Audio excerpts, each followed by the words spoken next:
नमस्ते मेरे प्यारे देशवासियों। कोरोना वैश्विक महामारी के खिलाफ भारत की लड़ाई बहुत मजबूती के साथ आगे बढ़ रही है। आप सभी देशवासियों की तपस्या, आपके त्याग की वजह से भारत अब तक कोरोना से होने वाले नुकसान को काफी हद तक टालने में सफल रहा है। आप लोगों ने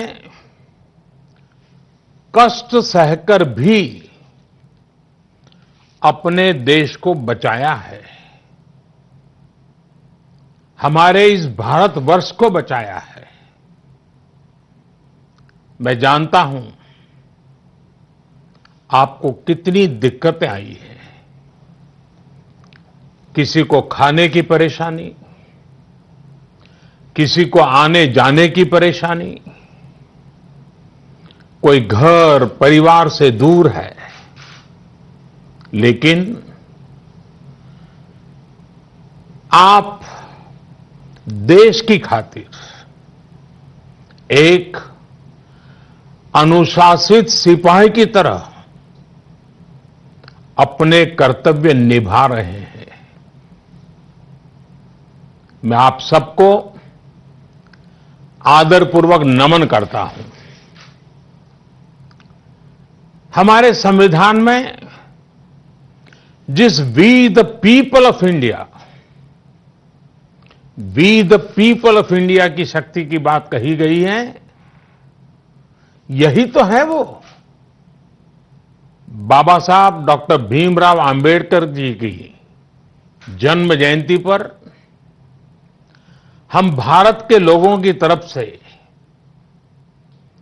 अपनी सामूहिक शक्ति का ये प्रदर्शन, ये संकल्प बाबा साहब को सच्ची श्रद्धांजलि है।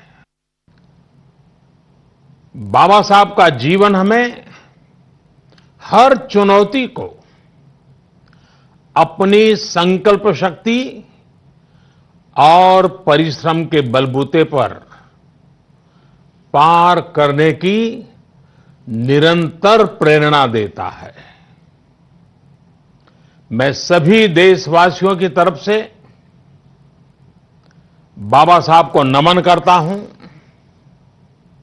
साथियों, ये देश के अलग अलग हिस्सों में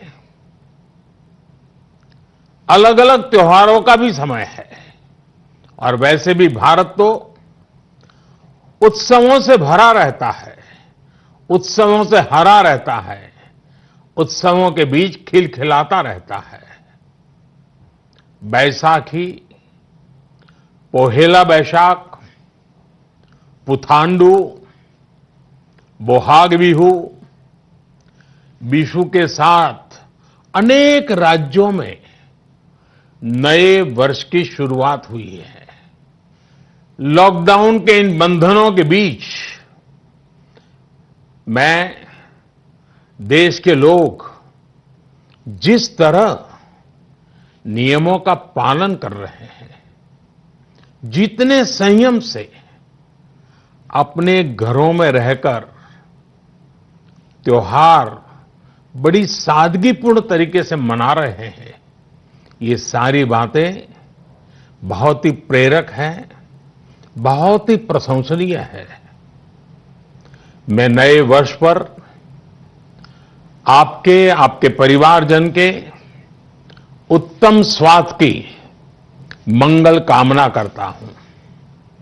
साथियों, आज पूरे विश्व में कोरोना वैश्विक महामारी की जो स्थिति है,